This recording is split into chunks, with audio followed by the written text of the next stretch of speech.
요즘에 우리 사회를 보면 샬롬인 것 같아요. 문제가 많은 것 같아요.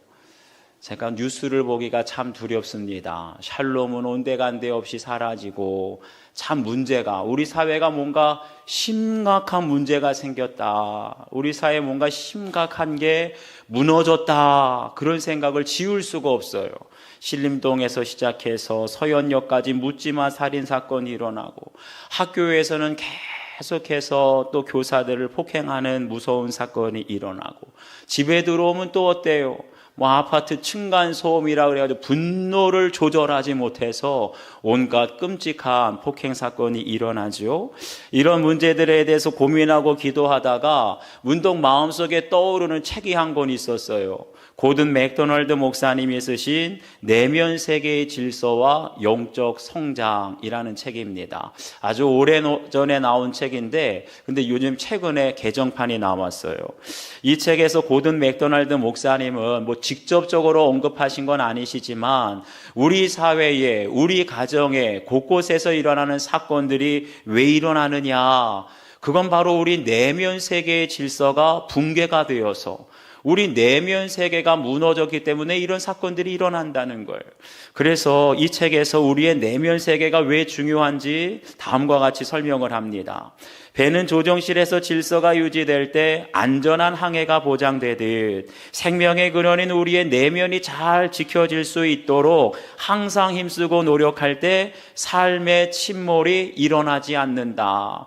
그러니까 지금 우리 사회 곳곳에서 일어나는 문제는 왜 생겼다는 거예요? 겉으로 나는 문제가 전부가 아니라 그 삶의 내면의 세계가 침몰돼서 무너져서 붕괴되어서 일어나게 되는 거라는 거예요.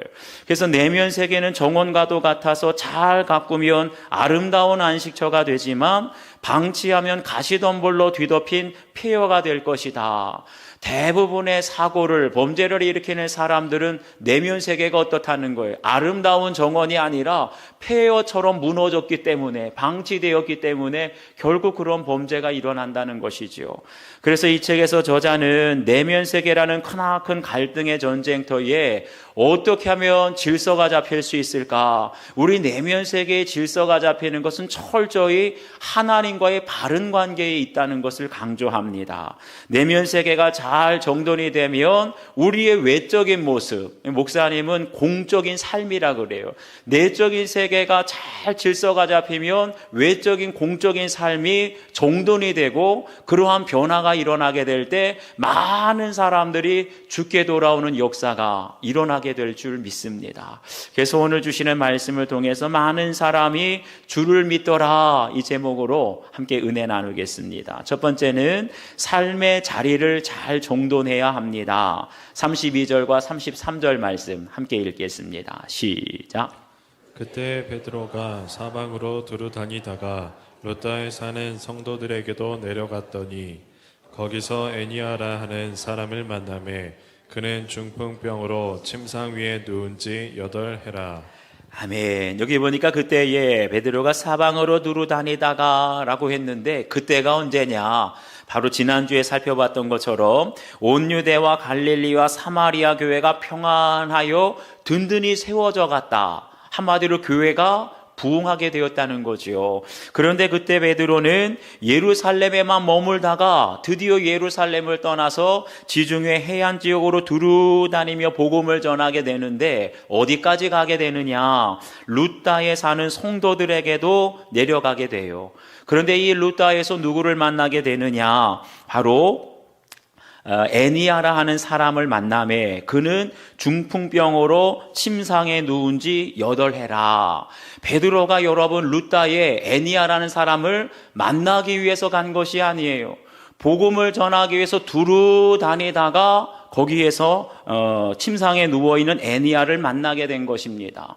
그러니 이렇게 우리가 일부러 전혀 의도하지 않았는데 성령의 이끌리심을 받아서 나아가다가 만나게 되면 거기에는 반드시 하나님의 섭리가 있고 구속사가 있다는 것을 여러분 아셔야 돼요. 그렇기 때문에 생각해 보세요. 8년, 말이 8년이지 8년 동안 건강하던 사람이 갑자기 8년 동안 몸을 꼼짝 못 못하고 거동하지 못하고 침상에 누워 지내게 된다면 여러분 8일을 누워 있어도 꼼짝 못해도 몸에 좀이 쑤시고 답답한데 8년 동안이나 거동을 못하면 그 당사자는 얼마나 답답하고 8년 동안 누워있는 그 가족을 바라보는 가족들은 또 어떻겠어요? 말할 수 없는 고통, 말할 수 없는 절망에 여러분 빠지게 될 것입니다. 여러분이 실감이 안 날 것 같은데 한번 생각해 보세요. 만약에 여러분 가족들 중에 8년 동안 실직을 해서 아무 데도 못 나가고 집에 있는 가족이 있다면 얼마나 고통스럽겠어요. 만약에 여러분의 자녀가 게임에 중독이 돼서 8년 동안 방 안에서 나오지 않는다면 그 자녀를 바라보는 부모의 마음은 얼마나 시커멓게 타들어가겠습니까? 가족들의 병들어 8년 동안 병원에 입원해서 간병을 해야 한다면 그 가족들이 먼저 지칠 수밖에 없을 거예요. 그런데 이때 어떤 일이 일어납니까? 34절과 35절을 우리 함께 읽겠습니다. 시작. 베드로가 이르되 애니야야 예수 그리스도께서 너를 낫게 하시니 일어나 내 자리를 정돈하라 한데 곧 일어나니 루다와 사론에 사는 사람들이 다 그를 보고 주께로 돌아오니라. 아멘. 여기 보세요. 베드로가 이르되 애니야야 예수 그리스도께서 너를 낫게 하시니, 분명히 성령의 이끄신 대로 루다까지 오기는 왔지만 죄송해요. 루다까지 오기는 왔지만 이 중풍병 때문에 누워있는, 침상에 누워있는 애니야를 보는 순간 이것이 우연이 아니라는 것을 분명히 알게 됩니다. 분명히 이것은 성령께서 이끄시는 구원의 사건이라는 것을 깨닫게 되니까 애니야의 눈을 마주치는 순간 얼마나 고통스러웠겠어요. 얼마나 절망스러웠겠습니까? 그런데 그 애니야를 보는 순간 어때요?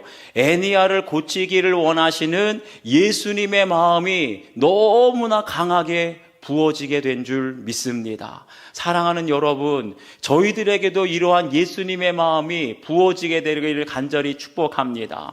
아무리 성도들을 만나도 힘들고 어렵고 질병 중에 고통당하고 경제적으로 어려움을 겪는 성도들을 만나도 전혀 예수님의 마음이 느껴지지 않으면 그냥 지나칠 수밖에 없는 거예요. 그런데 아픈 사람을 만나면 이 사람을 바라보는 예수님의 긍휼히 여기시는 마음, 예수님께서 고치시고자 하시는 그 마음이 부어지게 될 때, 그럴 때 걷지 못하는 자가 걷게 되고 병든 자가 낫게 되는 역사가 있게 될 줄 믿습니다. 그래서 베드로가 애니야에게 뭐라 그래요? 예수 그리스도께서 너를 낫게 하신다라고 말씀하세요. 베드로가 생각으로 기분에 따라서 말한 것이 아니라 예수님의 마음이 부어지니까 예수께서 너를 낫게 하신다. 그런데 이 말에서 그치지가 않고 곧이어서 뭐라고 말하지요? 일어나 네 자리를 정돈하라 라고 말씀하세요. 여러분, 애니야가 8년 동안 중풍병 때문에 거동하지 못했다고 했는데 그 사람의 자리가 어땠겠어요? 여기서 자리라는 것은 침상, 한마디로 매트리스를 말합니다. 중풍병 때문에 8년 동안 거동하지도 못했는데 그 8년 동안 누워지되는 그 매트리스 한 번이라도 빨았을까요? 누가 갈아주었겠습니까? 요즘 같은 여름이면 단 8일만, 아니 8주만 지나도 아마 땀 냄새가 배어서 아주 심한 냄새가 났을 거예요. 얼마나 때가 거기에 정말 배어 있었겠습니까? 그런데 주님께서 내 자리를 정돈하라, 이 말씀은 주님께서는 애니야의 육신의 병만 고쳐주는 것이 아니라 네 냄새가 배어있는 것, 지저분한 더러운 너의 모든 무절제한 삶의 자리도 정돈하고 회복하라, 그것을 우리에게 말씀하시는 줄 믿습니다. 누가복음 8장을 보면 예수님께서 거라사 지방에 귀신 들린 사람을 고쳐주시는 장면이 나와요. 그런데 그 사람에게 들려있는 귀신은 보통 귀신도 아니고 군대 귀신. 그러니까 얼마나 많이 귀신이 달라붙어 있으면 싸나워가지고 사람들이 지나갈 수도 없고, 얼마나 힘이 센지 쇠사슬과 고랑을 메었는데 그것을 깨뜨려 버릴 정도로 너무나 난폭해서 무덤 사이에 혼자 생활했습니다.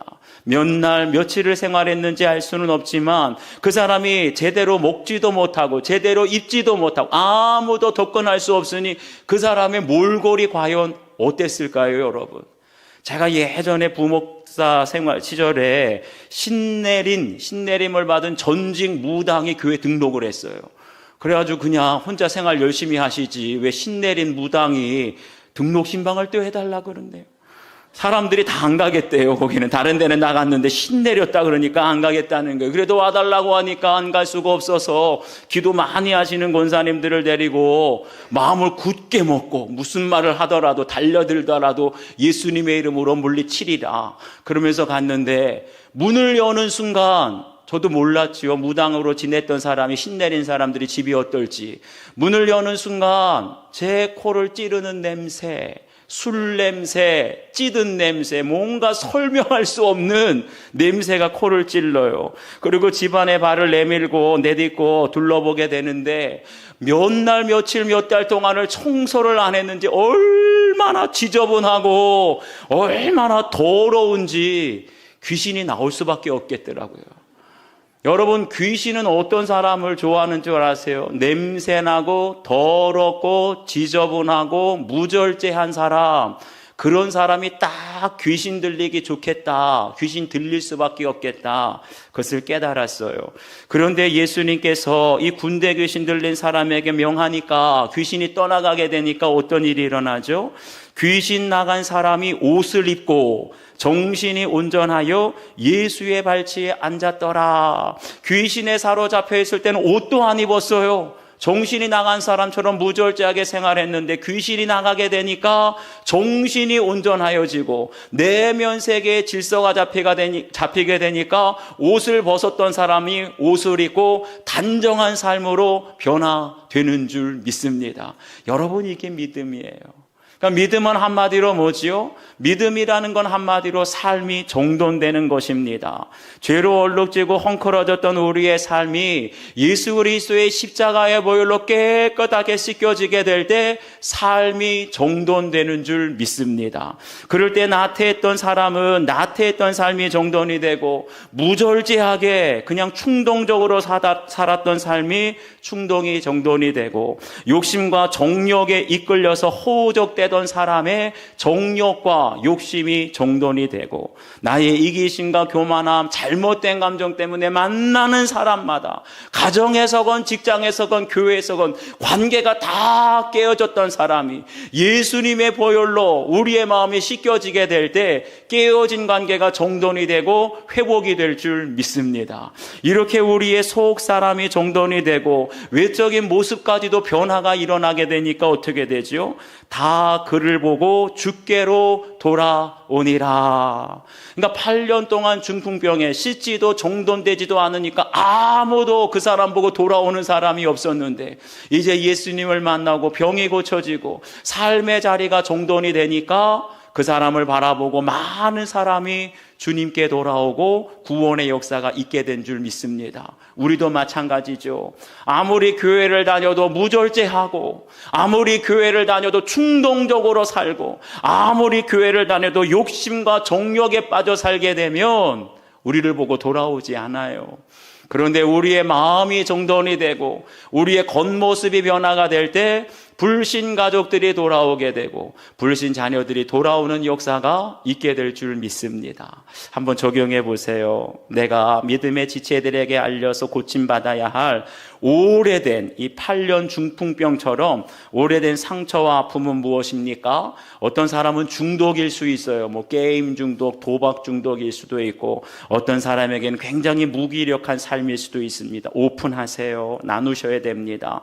내 삶에 정돈되어야 할 모습은 무엇입니까? 믿고 있지만 여전히 나태하고 무절제하고 욕심과 탕욕에 빠져 있고 혹시나 깨어진 관계 때문에 무기력하지는 않습니까?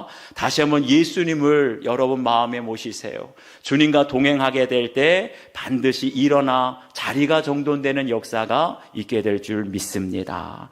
두 번째는 아름다운 인생, 많은 선행과 구제를 우리가 하면서 살아야 합니다. 36절과 37절 함께 읽겠습니다. 시작. 요바에 다비다라는 여제자가 있으니 그 이름을 번역하면 도르가라. 선행과 구제하는 일이 심히 많더니 그때 병들어 죽음에 시체를 씻어 다락에 놓이니라. 아멘. 여기 보니까 요바에 다비다라는 여제자가 있으니 그 이름을 번역하면 도르가라라 그랬어요. 이 요바라는 곳은 루다에서 가까운데 지중 해변에 위치한 아주 아름다운 해안 도시입니다. 그런데 해안 도시가 아름다운 게 중요한 것이 아니라 거기에 누가 있어요? 다비다라 하는 여제자가 있었다는 거죠. 그런데 그녀에게는 이름이 두 개예요. 다비다, 이건 히브리식 아람어 이름이고, 도르가, 이 이름은 헬라식 이름입니다. 그런데 다비다와 도르가 뜻이 뭐냐? 둘 다 똑같이 영양, 영어로는 가젤, 광야에서 뛰어다니는 그런 영양이 있지요. 그런데 이 영양이라는 이름은 유대인들에게는 아름다움을 상징하는 이름이었습니다. 아마 이 도르가 다비다는 태어날 때 참 아름다운 그러한 모습이었던 것 같아요. 그런데 다비다는 이름만 아름다운 것이 아니라 그 이름에 걸맞는 아주 아름다운 인생을, 부모들이 그렇잖아요. 자녀들에게 이름을 지어줄 때 그냥 이름만 지어줍니까? 이름대로 살아라 합니까?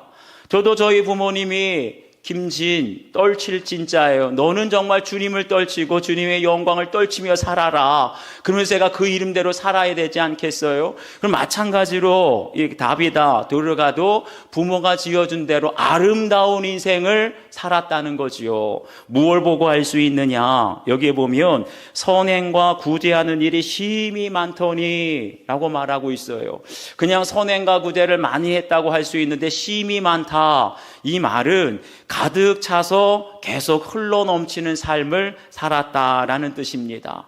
제가 물을 쏟았는데 한마디로 이 컵에 딱 적당한 선이 있지요. 이 적당한 선이 있는데 그런데 흘러넘쳤다. 힘이 많았다는 것은 계속해서 물이 이 컵에서 넘치도록 계속해서 부어졌다는 거예요. 생각해 보세요. 대부분의 사람들은 평생 살아가면서 적당한 구제와 선행을 하기도 어렵습니다. 항상 내가 이만큼만 해야지, 도와주더라도 얼마만큼만 도와줘야지. 그런데 다비다는 어땠다고요? 평생 흘러넘치도록, 끝이 없었어요. 무제한적으로 흘러넘치도록. 그러기 위해서는 얼마나 많은 물질과 얼마나 많은 시간과 얼마나 많이 자기의 몸을 들여가면서 구제를 했겠습니까? 과연 도르가가 이렇게 평생 차고도 넘치는, 마르지 않는, 흘러 넘치는 사랑으로 선행과 구제를 한 비결이 무엇이었을까요? 성경을 보면 다비다가 부모에게 물려받은 유산, 재산이 많았다, 그런 말 없어요. 다비다는 태어날 때부터 남을 돕기를 좋아하는 착한 성품이었다, 그런 것도 없어요. 다비다에게 딱 한 가지 있다면 다비다라는 여제자가 있더니, 다시 말하면 주님의 제자였다는 거죠. 다비다가 주님의 제자였다는 것이 무엇을 말해줍니까? 한마디로 다비다는 자신을 살리기 위해서 예수님께서 십자가에서 어떠한 사랑을 부어주셨는지 알고 있다는 거예요. 나를 살리기 위해서 예수님께서 십자가에서 내가 너를 평생 몇 번만 용서해 줄게, 내가 널 살아가는 동안 몇 번만 도와줄게, 제한하지 않았어요. 주님의 사랑은 적당한 정도의 사랑이 아니라 우리를 위해서 무제한적으로 용서해 주시고, 우리가 주님께 도움을 구하면 우리 주님은 한계가 없이 항상 흘러넘치는 사랑을 부어 주신 줄 믿습니다. 그게 주님의 사랑이지요. 이와 비슷한 사랑이 또 있습니다. 바로 부모의 사랑이 그래요. 여러분, 부모가 자녀를 사랑하는데 적당한 선이 있습니까? 내가 너를 평생 얼마만 도와줄게, 내가 너 평생 힘들 때 10번만 도와줄게, 그러는 부모는 아무도 없지요. 자식을 위해서라면 시간도 물질도, 심지어는 부모의 모든 일생을 송두리째 바치는 것, 그것이 부모의 사랑이고 진정한 사랑인 줄 믿습니다. 바로 그러한 사랑을 받아본 사람만 다비다처럼 나는 요만큼만 구제하고 선행을 할 게가 아니라 적당한 선을 넘어서서 항상 흘러넘치는 그러한 선행과 구제를 하게 될 줄 믿습니다. 보세요. 그런데 그렇게 선행과 구제를 하던 다비다가 어떻게 돼요? 37절을 보면 갑자기 병으로 죽게 됩니다. 그러니까 루다에 있는 모든 제자들이 가까이 있는 베드로를 급히 불러요. 그래서 베드로가 다비다의 시신이 안치되어 있는 다락방에 올라갑니다. 다락방에 올라가니까 누가 있지요? 요바에 있는 모든 과부들이 베드로 뒤에 서서 울기 시작하는 거예요. 그래서 그냥 우는 것이 아니라 베드로에게 다비다가 살아생전에 우리에게 이렇게 속옷과 겉옷을 직접 만들어줬다, 그거 보여주는 거예요.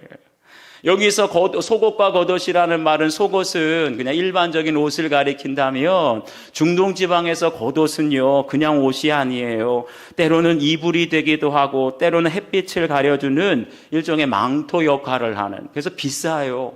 이 겉옷은 전당보에서 저당을 잡힐 정도로 아주 고가의 재산이었습니다.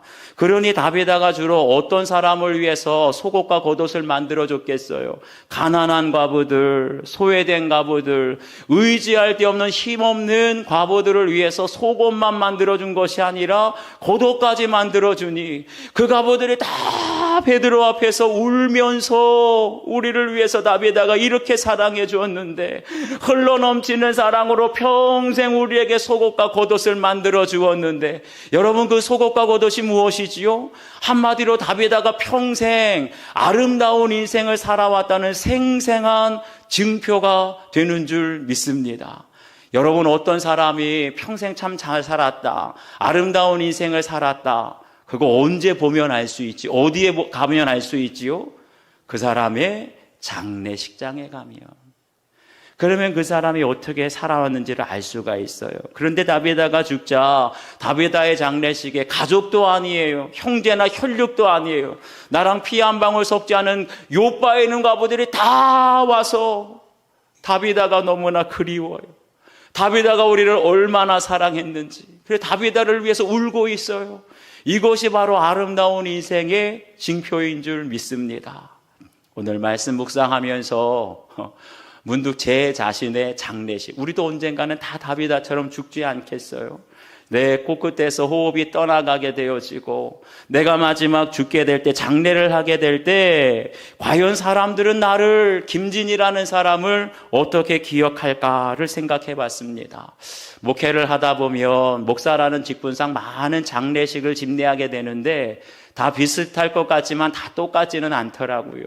어떤 장례식에는 유족들도 많고 형제들도 많고 심지어는 조문객들도 그냥 줄을 서는데, 또 어떤 장례식장은요 가족도 별로 없고 형제도 없고 심지어는 조문객들도 많지 않은 그런 장례식이 있어요. 그런가 하면 또 어떤 장례식은 그냥 입관할 때부터 시작해서 발인 하관할 때까지 그렇게 고인을 그리워하고 울어요. 슬퍼하고 그리워한다는 거죠. 그런가 하면 어떤 장례식장은 우는 사람 한 사람 없어요. 눈물 흘리는 사람 한 사람 없는 그런 장례식도 있더라고요. 과연 내가 죽었을 때 내 인생 그리워하면서 울어줄 사람이 얼마나 될까? 제 아내는 울겠지요? 제 자식들은 울겠지요? 근데 내 혈육이 아닌 사람들이 정말 그리워하면서 울어주는 사람 얼마나 될까? 그러면서 과연 내가 이 세상 살아가면서 누군가를 위해서 진심으로 사랑하고 섬기면서, 우리 목사님이 우리에게 속옷을 해줬죠, 겉옷을 해줬죠, 내가 정말 아름다운 인생을 살았다는 증표가 있을까? 두려웠습니다. 부끄럽고. 한 번은 생각지도 못했는데 아주 오래전에 제가 목회했던 교회 성도님에게 생각도 못했던 카톡이 왔어요. 그러면서 그 카톡의 내용이 뭐냐, 아주 오래전에 그 여자 권사님이 됐을 거예요. 권사님의 시어머니 장례식이 있었는데 그 장례식 때, 장례식이 끝나고 가족들이 이제 추도 예배를 드릴 때마다, 모일 때마다 그렇다는 거예요.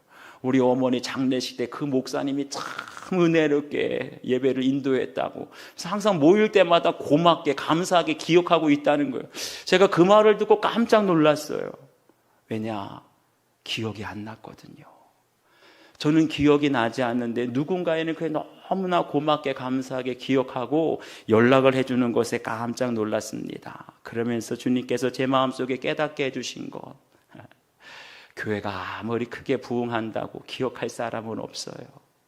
제가 목회 프로그램을 열심히 한다고 기억할 사람은 없어요.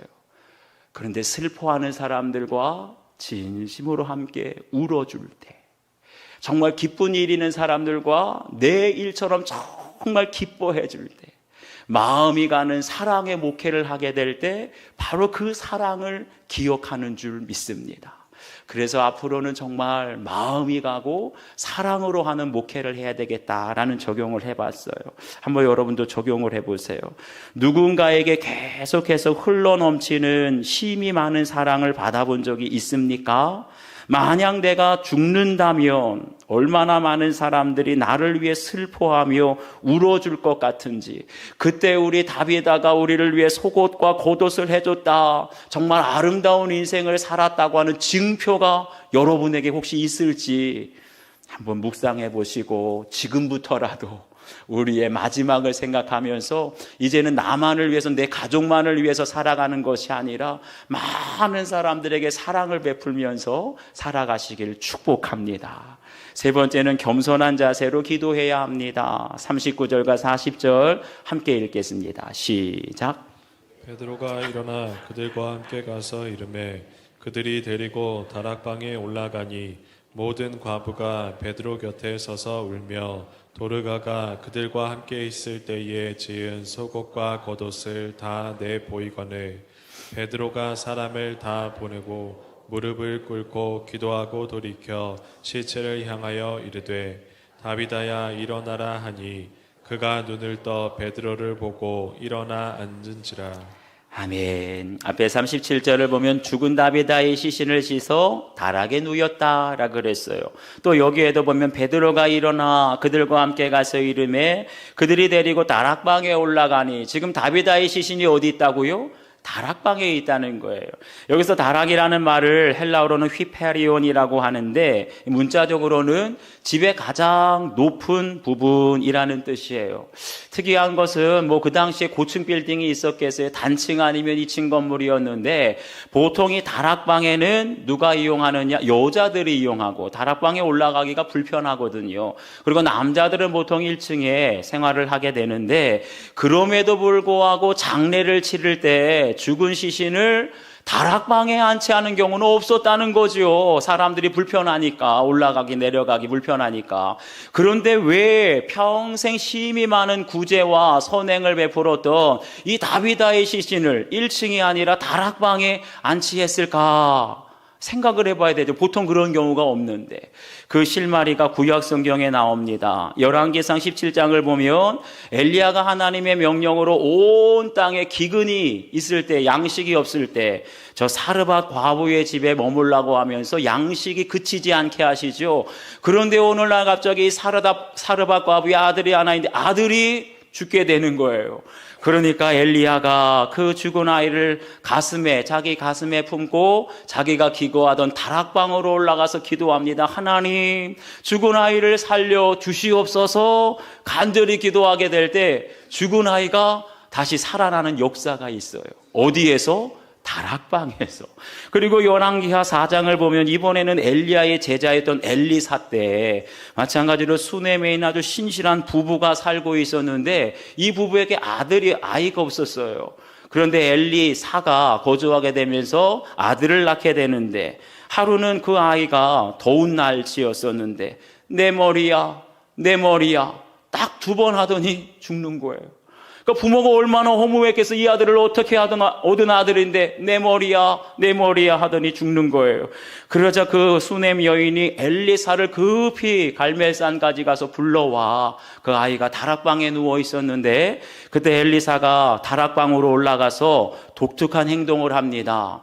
죽은 아이 위에 올라가서 자신의 입을 아이의 입에, 자신의 눈을 아이의 눈에, 자신의 손을 아이의 손에 대고 그대로 엎드리는 거예요. 그랬더니 죽어서 싸늘하게 식었던 아이의 몸이 점점 따뜻해지더니 죽은 아이가 다시 살아나더라. 어디에서 살아났어요? 다락방에서. 그러니까 이걸 유대인들은 너무나 잘 알고 있었기 때문에 요바에 있는 제자들, 요바에 있는 그리스도인들도 그냥 장례를 치르기 위해서 다비다의 시신을 다락방에 안치한 것이 아니었어요. 이 사실을 너무나 잘 알기 때문에 베드로를 초대하게 되면 분명히 하나님께서 죽은 다비다를 다시 살려주시리라. 그런 부활 신앙을 가지고 다락방에 안치한 줄 믿습니다. 그런데 그 다음에 보세요. 베드로의 독특한 모습이 보입니다. 베드로가 사람을 다 내보내고 무릎을 꿇고 기도하고 돌이켜 시체를 향하여 이르되 다비다야 일어나라 하니, 우리가 보기에는 별로 이상한 게 없는데 우리나라는 온돌 문화, 방이 깨끗하죠. 신발 벗고. 그런데 유대인의 거주 문화는 좀 우리랑 달랐어요. 거기는 침상과 의자를 사용했기 때문에 신발을 신고 들어가게 됩니다. 맨 땅이었다는 거죠. 그러니 지금 분명히 다비다의 시신은 침상, 땅보다 높은 침상 위에 올려져 있을 것이고, 베드로가 무릎을 꿇었다는 건 뭐예요? 한마디로 맨 땅에 신발 벗고 다니는 바닥에 시신보다 더 낮은 위치에 무릎을 꿇었다는 거죠. 이것이 무엇을 의미합니까? 한마디로 베드로가 가장 낮은 자리에서 죽은 다비다를 다시 살려주실 하나님 앞에 겸손히 무릎을 꿇었다는 것입니다. 사랑하는 여러분, 하나님께서 어떤 사람을 기뻐하시지요? 우리가 많이 부르는 복음성가처럼 나의 가장 낮은 마음 주님께서 기뻐하시고, 우리 주님은 높아진 마음, 교만한 마음이 아니라 낮아진 마음, 겸손한 마음, 가난한 마음을 기뻐하시는 줄 믿습니다. 그러니까 베드로가 시신보다, 침상에 있는 그 시신보다 더 낮은 자리, 완전히 바닥으로 겸손하게 무릎 꿇은 거예요. 오직 주님만 바라본 거예요. 그럴 때 주님께서는 낮은 마음으로 엎드린 우리 베드로를 높여주시고, 낮은 마음으로, 겸손한 마음으로 기도하는 베드로의 기도를 통하여 죽은 다비다를 살려주신 줄 믿습니다. 하나님은 항상 겸손한 자의 기도를 들어주세요. 그런데 이 부분에서 우리가 한 가지 생각해 볼 것이 있어요. 여러분, 다비다가 평생 심히 많은 선행과 구제를 하다가 죽었는데 지금 어디가 있을까요?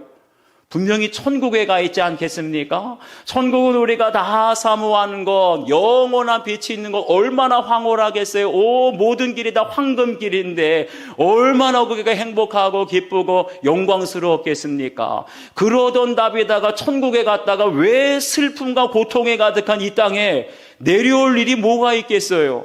여러분, 다비다에게 천국이 좋아요? 이 땅이 좋아요? 대답을 못 하시네. 천국에 갈까요? 여러분, 그런 믿음이라면 우리가 천국에 어떻게 가게 돼요? 하루라도 더 이 땅에 살게. 그럼 그게 아니잖아요. 정말 엘리야도 차라리 나를 거두어 주십시오. 바울도 이 형제들 내 동족의 생명을 구원하시지 않은 나를 거두어 달라고 그렇게 천국을 사모했는데, 우리에게 천국은 고통도 슬픔도 없는 가장 행복한 것 아니겠습니까? 그러면 거기서 영원히 살면 되는데 왜 다비다를 하나님이 다시 살려주셨을까요? 생각해 봐야 돼요. 중요한 것은 다비다를 위해서 살려주신 게 아니라는 거예요. 다비다는 천국이 너무나 좋아요. 너무나 기쁘고 너무나 행복하고 너무나 황홀한 천국이에요. 그런데 누구를 위해서 다비다를 다시 살려주셨을까요? 다비다 때문에 울고 있는 과부들을 위해서. 평생 심히 많은 선행과 구제를 하면서 베드로 사도님, 우리 다비다가 우리를 위해서 이렇게 많은 속옷과 이렇게 많은 겉옷을 만들어줬어요. 우리에게는, 이 과부들에게는 다비다가 없으면 안 되는 거예요. 그러니까 평생 흘러 넘치는 사랑을 받았던 과부들이 베드로 앞에, 하나님 앞에 뭐라고 울부짖었겠습니까? 하나님, 저희는 다비다 없이는 안 돼요. 저희에게는 다비다가 필요해요. 제발 다른 사람 말고 이 사람 다비다를 저희를 위해서 꼭 살려주세요. 그렇게 울부짖게 되었을 때 하나님 보시기에도 어떠셨을까요? 다비다가 없으면 다 넘어질 것 같아요. 다비다가 없으면 이 사람들의 믿음이 다 무너질 것 같은 거예요. 그러니까 다비다에게는 천국의 영생이 가장 복된 삶이겠지만, 다비다야, 네가 요바에 있는 가난한 과부들을 위해서, 아직도 믿지 않는 사람들을 위해서 좀 더 수고해 줘야 되겠다. 정말 베드로가 겸손하게 낮아진 마음으로 기도하고, 거기에서 정말 그 가난한 과부들, 사랑을 받은 과부들이 울부짖으며 하나님 이 사람 살려달라고 기도하게 될 때 병들어 죽은 다비다가 다시 살아나는 역사가 있게 된 줄 믿습니다. 다비다를 위해서가 아니에요. 그 땅에 많은 가난한 사람들, 힘없는 사람들, 헐벗은 사람, 그런 사람들을 더 섬기라고. 그럴 때 어떻게 되지요? 많은 사람이 주를 믿더라. 죽었던 사람이 다시 살아나는, 다비다가 죽었다 다시 살아나게 될 때 많은 사람들에게 위로와 많은 사람들의 기쁨과 믿는 사람들이 더해가는 구원의 역사가 있게 될 줄 믿습니다. 한번 여러분도 적용해 보세요. 부활신앙을 가지고 생명의 공동체에서 내가 함께 기도해야 할 우리 가정의 다비다는 누구입니까? 제발 이 아들은 살려주셔야 됩니다. 이 아들이 없으면 제가 죽습니다. 우리 부모님을 살려주십시오. 부모님이 없으면 우리 가정이 무너집니다. 그렇게 간절한 마음으로 기도할 때 우리에게는 천국이 가장 좋은 것이지만 남아있는 가족, 남아있는 우리들을 위해서, 교회를 위해서 정말 겸손한 마음으로 기도할 때 하나님이 살려주실 줄 믿습니다. 그런 우리 가정의 다비다가 누군가요? 죽은 것만 같았던 내가 지체들의 기도로 살아난 적이 있습니까? 영적으로 나는 완전히 파산한 자가 되고 경제적으로 나는 완전히 파산한 자가 되어서 끝난 줄 알았는데, 난 죽은 줄 알았는데 우리 교회 중보기도, 성도들의 지체들의 중보기도를 통해서 다시 살아난 역사가 있습니까? 한번 여러분 묵상해 보세요. 오늘 주신